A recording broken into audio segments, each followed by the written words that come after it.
Good morning. So, today we're going to be reviewing chapters 1 and chapter 2 of Cold Case Christianity for Kids. And we have already gone through and read these chapters, and so we're not going to be rereading them. We're going to be actually going through our notes page from the Cold Case Christianity Cadet Notebooks. Now, you can find these pages to print at coldcasechristianityforkids.com, and they have a leaders page, which I've also printed, a leader guide, and they have one for each chapter, and it goes through and it just kind of gives you some more information for what you're going to be going through in that chapter. And it also correlates and tells you which chapters in the adult version that you can read. That will give you a fuller understanding of the argument that you're going to be teaching to the kids. I highly recommend doing that. It's a fantastic read, even if you're not doing it with the kids. So for the Cadet Academy Notebook, I've printed out one for each kid. I've also printed out one for myself. It has an activity page, which might be something like a crossword or a maze or something along those lines. And then it also has a notes page where you go through and you answer some questions about what you've learned in that chapter. Now, my kids are 5 and 7, and I have to kind of step them through it because it is aimed at older kids. And so we stepped through it, and I guide them through it, and I just help them along. This whole book is apologetics for kids, but it's not for like super little kids. Like I said, mine are 5 and 7, and it's not impossible for them though. If you know your kids, you can. It takes time to figure out where they are and how much you need to kind of step them through it. Be prepared for it to take longer than if you were doing it with an older kid. Be prepared for lots of review, but they're not incapable of learning these concepts. There's a lot of big words, but again, they're not incapable of this. So what I do is I go through and I write down the vocabulary from each chapter, and we go through that, and then we go through the notes page. So what we're going to do now is we're going to start with chapter 1. So, chapter 1, Finley, do you remember what it's called? Don't be a know-it-all. Don't be a know-it-all. Good job. What is a know-it-all? A know-it-all is someone who has a presupposition of what? Of like who who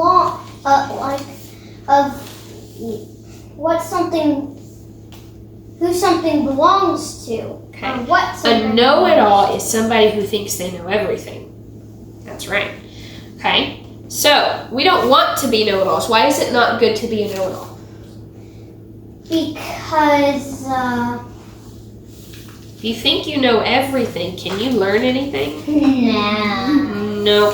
Okay, so if you have all these presuppositions in your head and assumptions in your head that you know all of these things, then you're never going to listen to anybody else when they might try to present some new evidence or some new information. Yes, sir?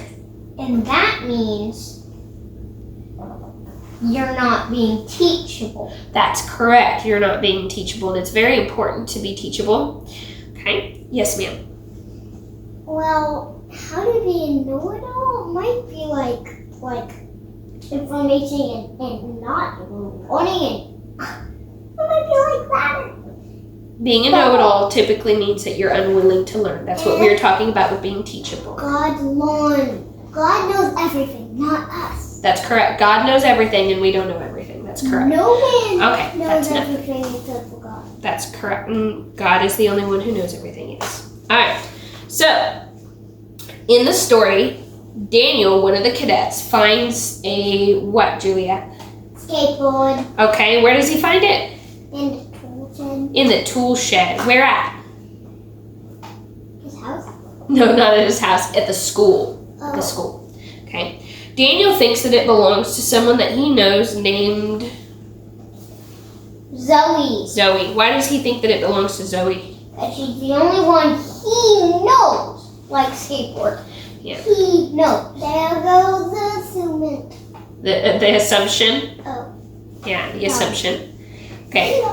Speaking of that, I forgot to go through our vocabulary. So, what does it mean to assume something? Juliet. Think something is true before proof. Think something is true without proof. Yeah. Oh. And what is a presupposition, Finley?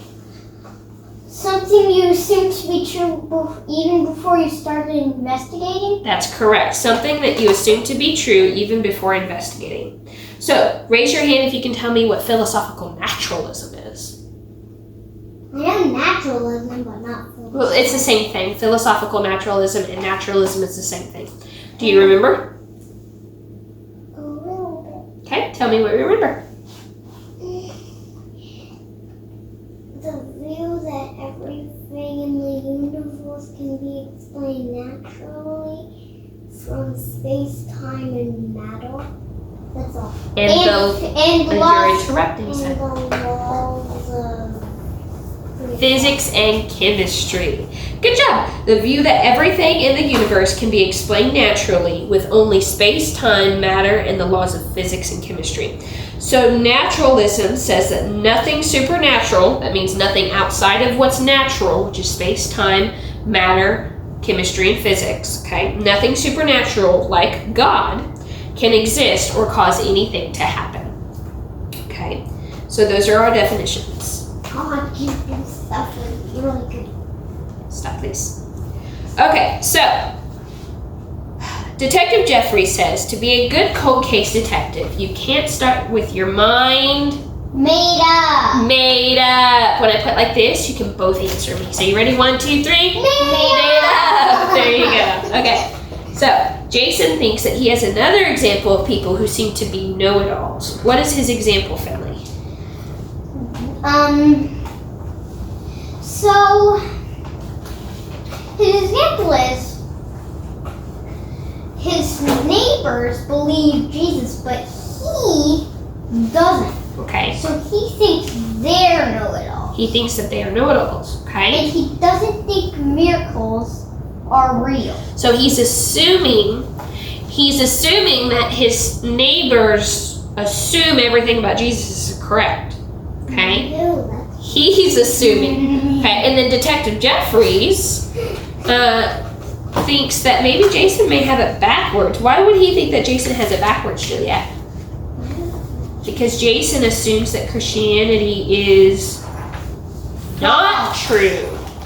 Okay, it's false. So Jason is over there going, well, those people think that that's true, but I think they're know-it-alls. I think they're assuming that it's true. But what he's really doing is assuming that it's not true because he hasn't done the investigation either. Okay? And he hasn't investigated to even find out if his neighbors investigated Christianity before they started to believe it. Because if he went and talked to his neighbors, maybe he would find that they've already investigated it and they know the evidence and they've weighed it carefully and they've done a really good job of weighing the evidence and the explanations, and they've come to the conclusion of a reasonable faith that they believe this to be true. Okay? That might be the case. Now, he doesn't know this. Okay? Detective Jeffrey says that we need more information before we make any judgments on the subject. Okay? So Jason doesn't think that miracles are possible, but Detective Jeffries gives him an example of something miraculous. What is the example that he offers, Finley? God creating the earth. Okay? Not just the earth, But everything. everything. Okay? So, if God can create everything that we see, everything that we know of, all of the universe and everything in it, can he raise somebody from the dead? Yes. Would that be easy? Mm. We're not talking about Lazarus right now. But can he do all these other miracles? Yes, because he did them. Okay. He could, yeah. Well, He turned water into hold on, wine. just a minute. Now, we're not talking about the specific miracles. We're talking about miracles as a topic, as a category, okay? If we understand that he can create everything, then it's reasonable that he can do all these other little things too. By comparison, they're very little miracles. Okay? Yeah, really. Detective Jeffrey says if something or someone was powerful enough to create everything we see in the universe from nothing, do you think that it would be possible that it could do other miracles? That's right. So a tool for your detective bag. Don't allow your doubt to stand in the way of truth, and don't start an investigation assuming that you already know the answer. Be open to following the evidence wherever it might lead. So a lot of people today have a really, really hard time, and sometimes mommy does too. I've seen it in you guys. We're all human. We all do it. We get our mind set on something being true, and we have a really hard time letting go of that thought. Or we get stuck in, well, there's no way that that's true, which is the same thing. You've made your mind up that something isn't true, okay? So your doubt in your mind can keep you from getting to the truth just as much as knowing the answer or thinking that you know the answer, okay? So when we think we know, when we assume something to be true before we've investigated, it's called a presupposition, that's right. Can a presupposition help you when finding the truth, or can it possibly hurt you? Hurt you. It can do both. I mean, realistically, sometimes your presupposition can end up being right. But more often than not, having any presupposition can make it really hard for you to find the truth. Okay? Because what? How does that work? Not physically hurt you. It can make it harder for you to find the truth. Oh. It hurts it hurts the process. It makes it more difficult, is what I meant. Oh. So, if you have a presupposition about something, you're being a know-it-all because you already think you know the answer. But when you think you know the answer, then you're not going to be able to be teachable, because you go, well, you dismiss things. Well, I don't need to know that because I already know the answer. But then what happens if what you think is true, what you've assumed to be true, isn't true, and you miss the answer? It's not safe. It's not a good way to live your life thinking that you have all the answers. Because the only one who has all the answers is God. That's right. Oh, wait. Yes, sir. Hold on just a moment. Yes, sir. So, when you think you're going forward to the truth, you're actually going backward to the wrong. Not exactly. If you have a presupposition and you're unwilling to listen to other evidence and other information, it's not so much that you're going backward, it's just that you're kind of stuck in the mud. You're stuck there in the wrong understanding. So you're not moving forward towards truth, but you're not going anywhere. You're just stuck, and you're not going to be able to grow in your understanding, and you're not going to be able to learn new things. You know, if you think that you know everything, well, then there's nothing left for you to learn about. Okay? And there's so many things to learn about in this world that we don't really want to get stuck in our presuppositions and thinking that we know everything, because we miss out on a lot of good things. Yes, ma'am. Is it like jumping to the conclusion? If you're thinking you jump forward, you're forced backward, and then you think you're jumping forward to the right thing. You're jumping sideways to the wrong thing. Not exactly. That's an interesting thought, though. I see what you're trying to get at.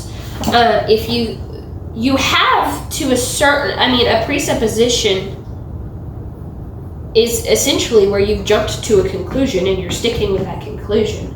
I mean, realistically, because you have not investigated to see if you're right, so you've jumped to this conclusion. Now, if your presupposition ends up being right, well, then you've jumped to the right conclusion, but you did it by accident. You didn't investigate. You didn't do any real work to see if it was the right thing. You just kind of got lucky. But more often than not, a lot of the time, our presuppositions are wrong. And even if they're right, we need to know why we're right. The people who assume that the Bible is true without investigating it, due to the evidence that we've investigated, we do know it to be true. But if somebody just believes in the Bible without any real evidence, without really examining why they have this thought, yeah, they're going to be fortunate enough to be correct, but then they can't share it with other people. Okay, that's something we get to in the next chapter, in the next note page, where it says, make sure that you know why Christianity is true so you can explain it to other people. So even if you end up being right in the conclusion that you jumped to, you still don't have the evidence. You still can't explain it to other people and help lead them to the right conclusion. And a lot of the times people don't want to hear you because you have no reason to give for what you believe in. Okay? So there is a level of jumping to a conclusion in there. Okay? Wow. How can you just jump to the right conclusion right when you never started? Sometimes you just get lucky that you made the right guess. But luck isn't. That's not what I mean. Not in that same kind of, not the same kind of thing. It's a different kind of luck. It's not what I mean exactly. Okay, so our vocabulary for chapter 2. Who remembers what an inference is? You remember? You raise your hand. Okay, hold on. Juliet, what's an inference? To make a conclusion. A reasonable conclusion based on evidence. That's Okay. what I was gonna say. Okay. Finley, what does it mean to infer? That I have no idea. Juliet? To make an inference, that's correct, okay? So remember, infer is part of the word inference, okay? So when you make it, excuse me, please stop talking, you're interrupting. Whenever you infer something, you're making an inference, okay? Who remembers what abductive reasoning is? Okay, Juliet? It is something's possible, but not reasonable. You're getting kind of the idea there. Abductive reasoning is a skill that you use to make, hold on, let me read the actual thing here. Trying to decide the best explanation from a list of evidences is called abductive reasoning, okay? So that is what is the most reasonable explanation for this evidence. So I knew what you were trying to get at, and that's basically the right idea. All right, so our note sheet for chapter 2. Why does Detective Jeffries wear gloves when examining the skateboard, Juliet? That he wants to protect the evidence. To protect the evidence, that's correct. Okay, if he doesn't wear those gloves, he could damage it, and then they would lose information or damage the evidence, and then they wouldn't have as good of a picture of what happened based on the evidence because it would be damaged.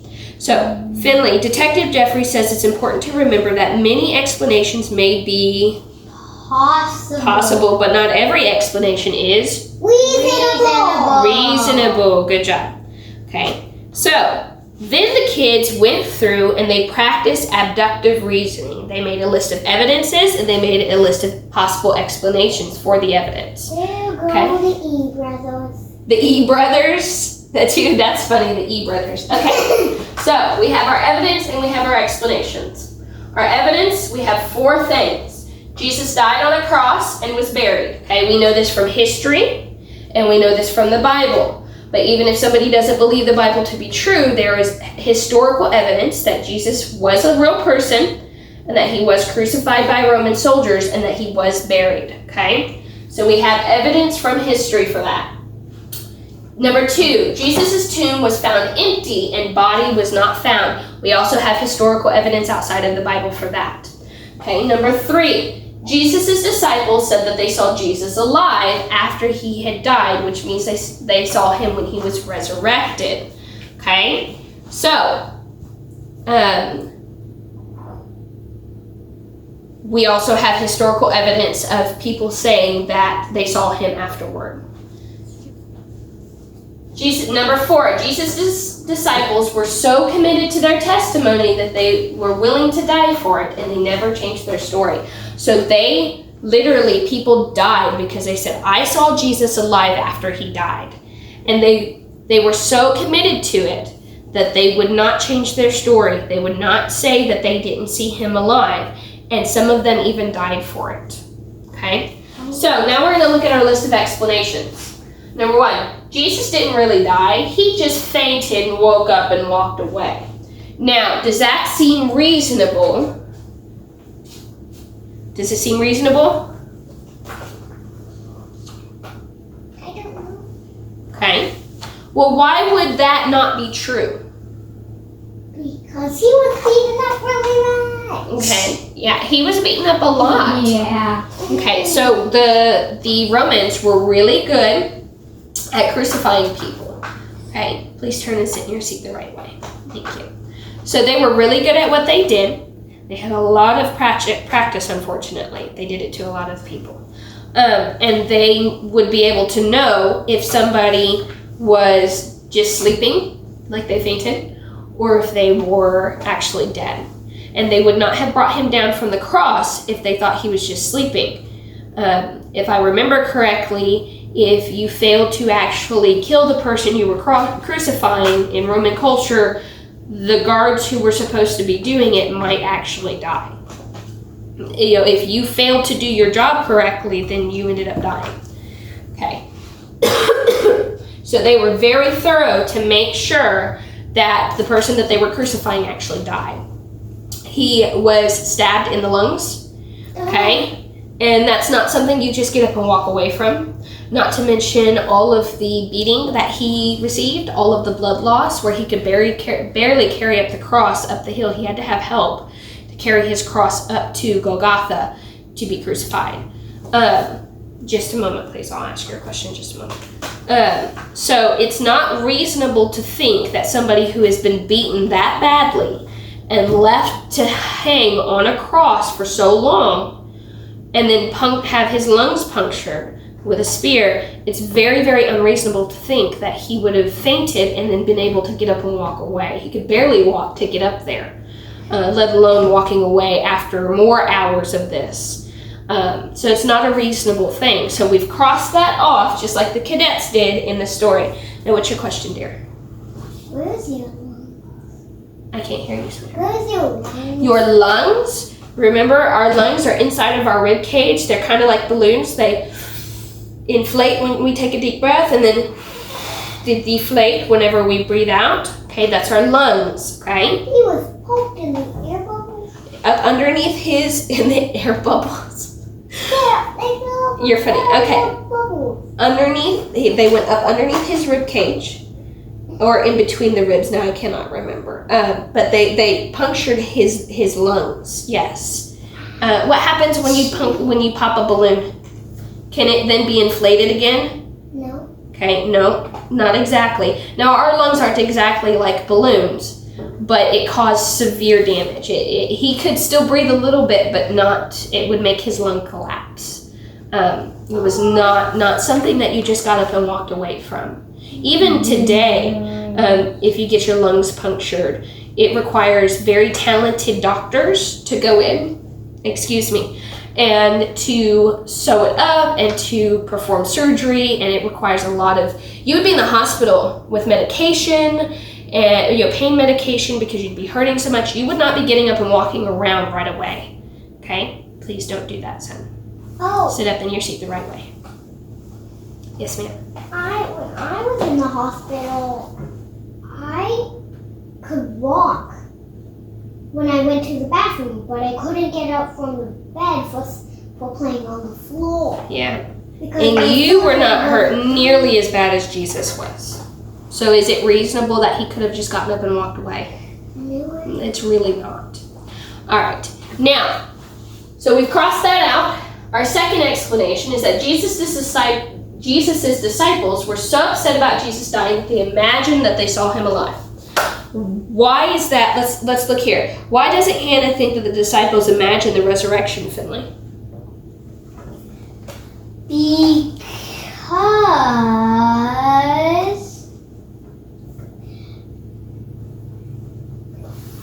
more than 500 people saw him alive. Okay. Now, we don't have evidence to support that that many people can all imagine the exact same situation. Okay? Whenever that many people say that they have seen something, if it's true, it will hold up, especially over time. Okay? People aren't just going to see all the same. That many people aren't going to see the same thing. Group hallucinations like that. To imagine something like that is called an hallucination. Okay? Just a moment and I'll get with you. And so it's not reasonable to think that more than 500 people would say that they saw the exact same thing. Detective Jeffries says whenever that many people say that they saw the same thing, we call it a memory because it's very likely that it actually happened. Okay? Usually you can't get more than 2 or 3 people to consistently over time agree to having seen something if it didn't actually happen. Okay? It just doesn't hold up. So those are the 2 explanations that we've now crossed off. Now, what was your question? How is that alike and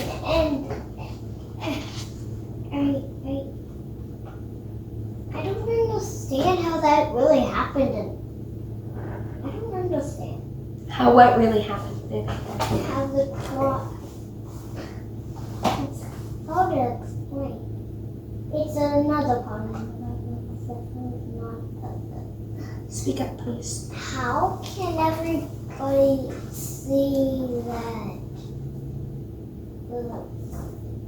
How much people saw Jesus on the cross? In my Bible, in the Wyoming Bible in my room, it had Jesus on the cross with the flame thing on his head, and then the bruises everywhere. Lots of people saw Jesus on the cross. So when people were crucified, yes.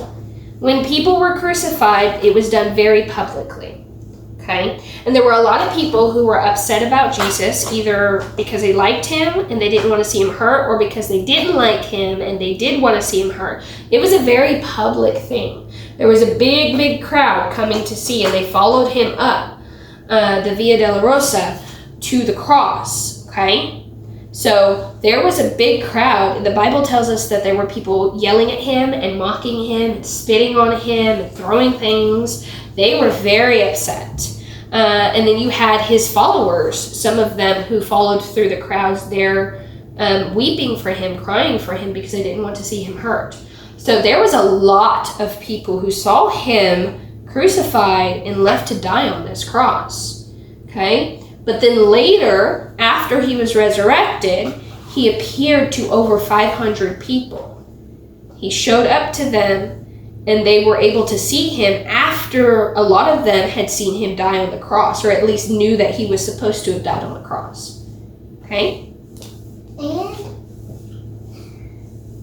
the people that were coming up over the hill were like that. They were really worried. Some of them were worried, yes. All right, so now I'm going to read off the other explanations, but we haven't gotten to these yet. We'll address these in the next chapter. So number 3, Jesus' disciples stole his body and lied about the resurrection. Number 4, the story of the resurrection was added on later as the story of Jesus became a legendary fairy tale. And number 5, Jesus actually rose from the dead. So we haven't finished going through our list. We will get to that. But that is all for today. Good job, guys. Do you have a question? Are you going to say bye? I am going to say goodbye to the people. Yes, I am going to say goodbye to the Can I people. say bye? No, not right now. All right. So there's our lesson. And like I said, it was just a review. Try to do this at least once a week. It's been a few days since we've done lessons, so but anyways, there's our lesson for today, and thank you for joining us. That was awesome!